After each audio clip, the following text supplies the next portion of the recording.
Hello दोस्तों। आज मैं फिर हाज़िर हो गई हूँ एक नई कहानी के साथ जिसका शीर्षक है घर का खाना। तो चलिए शुरू करते हैं आज की कहानी। शाम होने को थी, अंधेरा घिर आया था। घर की बहू विद्या फटाफट रसोई में हाथ चला रही थी। आज ननद नंदोई जी आने वाले थे। अब ननद नंदोई जी आ रहे हैं तो मौसी सास मौसा जी भी भला आएंगे ही। वैसे भी अम्मा जी अपने मायके वालों को हर छोटे से छोटे काम में ज़रूर बुलाती हैं। हाँ, ये अलग बात है कि ससुराल वालों से वो 2 गज नहीं, पूरे 2 किलोमीटर की दूरी रखना पसंद करती हैं। और यही हाल बहू के मायके वालों के साथ था। उन्होंने तो बस खुद की बेटी और अपना मायका ही ज़्यादा अच्छा लगता था। आज वैसे तो कोई ख़ास त्यौहार नहीं है, ना ही घर में किसी की सालगिरह, पर अम्मा जी ने खास न्योता देकर अपनी बेटी और दामाद को बुलाया था, क्योंकि उन्हें लग रहा था कि उनकी बेटी दामाद को आए हुए बहुत दिन हो गए हैं। हाँ, ये अलग बात है कि अभी 10 दिन पहले ही तो आकर गई थी। और वैसे भी कौन सा अम्मा जी ने काम करना था। घर में बहू के आने के बाद तो सास वैसे ही रिटायरमेंट ले लेती हैं। हाँ, पर ऑर्डर देना नहीं भूलती। तो इस कड़ाके की ठंड के अंदर अपनी बहू को लगा दिया काम पर। अब इतनी तेज़ ठंड हो और मूंग का हलवा और पकौड़ी ना बने, ऐसा थोड़ी ना हो सकता है। बस आज के मेन्यू में यही डिसाइड था, साथ में 3 तरह की सब्जी और पूरी अलग। घर के 7 सदस्यों के अलावा मेहमानों को मिलाकर 13 लोगों का खाना बना था। इसलिए विद्या लगी हुई थी काम पर। मेहमानों के आने के पहले ज़्यादा से ज़्यादा काम कर लेना चाहती थी, क्योंकि मेहमानों के आने के बाद चाय पानी पकड़ाने का काम भी विद्या को ही करना था। मदद कराने भी कोई रसोई में नहीं आता था। जैसे तैसे सब्जियां और हलवा तैयार करके रखा ही था कि इतने में मेहमान आ गए।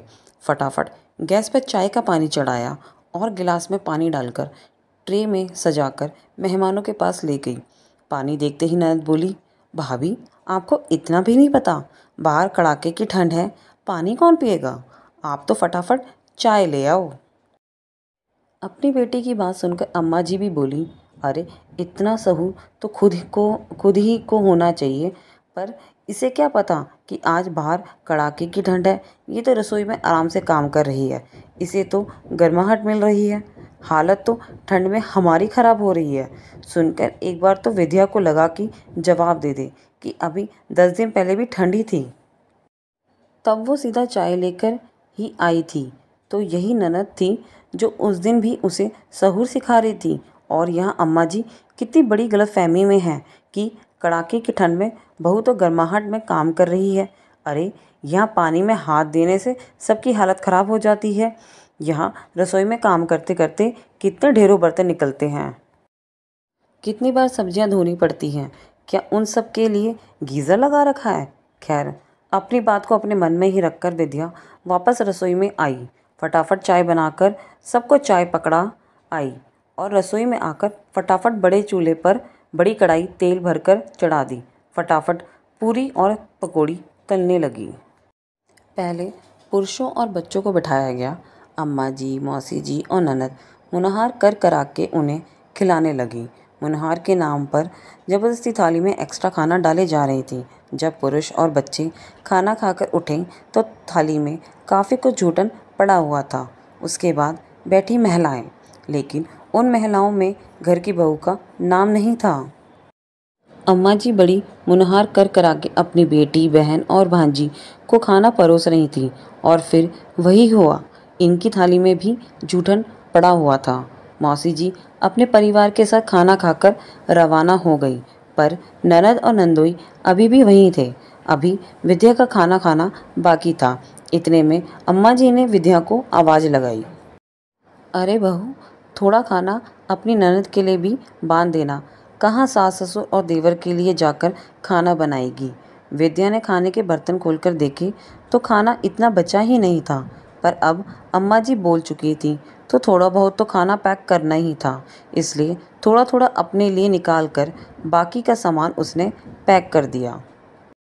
इतने में अम्मा जी रसोई में आई और पैक किए खाने को देखकर बोली, अरे इतना सा खाना ही पैक किया है, इससे तो सिर्फ 2 लोगों का पेट भरेगा।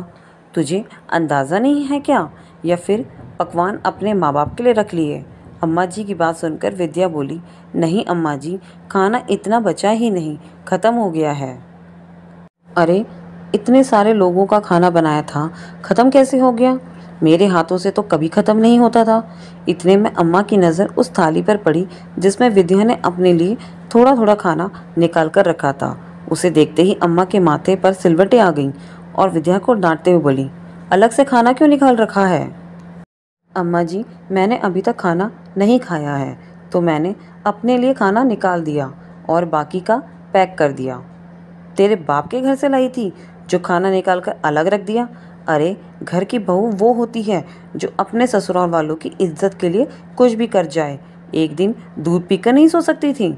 चुपचाप से खाना पैक कर दे। मैं बाहर बोल चुकी हूँ, अब तो ये खाना बिटिया के घर ही जाएगा।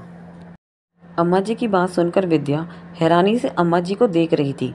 कोई औरत इतनी निष्ठुर कैसे हो सकती है? बेटी ससुराल जाकर खाना ना बनाए, उसे परेशानी ना हो, पर बहू की भूख से इन लोगों को कोई लेना देना नहीं था।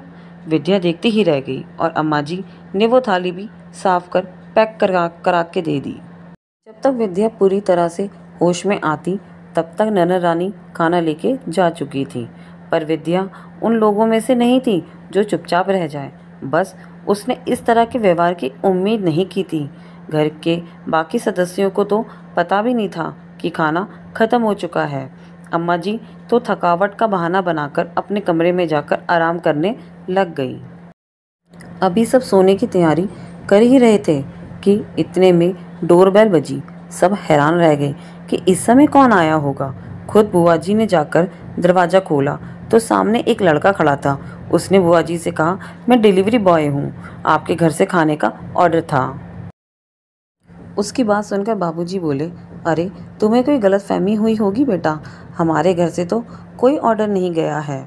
इतने में पीछे से विद्या आ गई और बोली, नहीं नहीं बाबूजी, मैंने ऑर्डर किया था। और डिलीवरी बॉय को पैसे देकर अपना पार्सल लेकर कमरे की तरफ जाने लगी। तब तक घर के बाकी सदस्य भी बाहर निकल आए। बाबूजी ने विद्या को रोककर पूछा, बेटा, आज तो घर में इतने पकवान बने हैं, फिर भी तुम बाहर से खाना मंगा कर खा रही हो?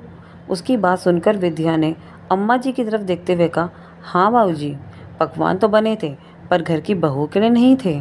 चाहे खाना मुनहार के नाम पर कूड़े में फेंक दिया गया हो, पर बहू के लिए थोड़ा सा खाना छोड़ना भी किसी ने ठीक नहीं समझा। अपनी इज्जत के नाम पर बहू को दूध पीकर सोने के लिए कहा जा रहा है, पर मैं समझौता करने वालों में से तो हूँ नहीं। मुझे भूखे पेट नींद नहीं आती और दूध से मेरी भूख नहीं मिटती। रात के 10 बज रहे हैं और दोपहर से इतनी मेहनत करते करते मैं थक चुकी हूँ, इसलिए अपने लिए खाना ऑर्डर कर लिया। ये कहकर विद्या अपने कमरे में जाकर खाना खाने लगी। पीछे से बाबूजी अम्मा को लताड़ रहे थे, आज के बाद मेहमान बुलाने से पहले सोच लेना, मुनहार और बर्बादी का फ़र्क नहीं पता तुम्हें? खाना पेट भरने के लिए है, फेंकने के लिए नहीं।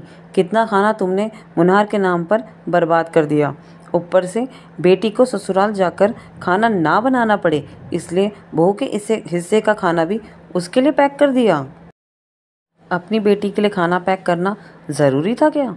जो खाना बना रही थी उसके लिए ही खाना नहीं बचा? खबरदार, आज के बाद मैंने सुना कि बहू के लिए घर में खाना ही नहीं बचा। बाबूजी के गुस्से के आगे अम्मा जी कुछ बोल ही नहीं पाई। वो दिन था और आज का दिन है। जब भी घर में मेहमान आते हैं तो खुद बाबूजी रसोई में आकर ज़रूर चेक करते हैं कि बहू के लिए खाना बचा है या नहीं। साथ ही साथ मुनहार के नाम पर खाना कूड़े में ना फेंकने देते। तो दोस्तों, ये थी आज की कहानी। आशा करती हूँ आपको कहानी पसंद आई होगी। अगर कहानी आपको पसंद आए तो प्लीज़ चैनल को लाइक, शेयर, सब्सक्राइब और कमेंट ज़रूर कीजिएगा। तो चलिए, आपसे आज्ञा लेती हूँ, फिर मिलूँगी एक नई कहानी के साथ। तब तक के लिए थैंक्स फॉर वॉचिंग।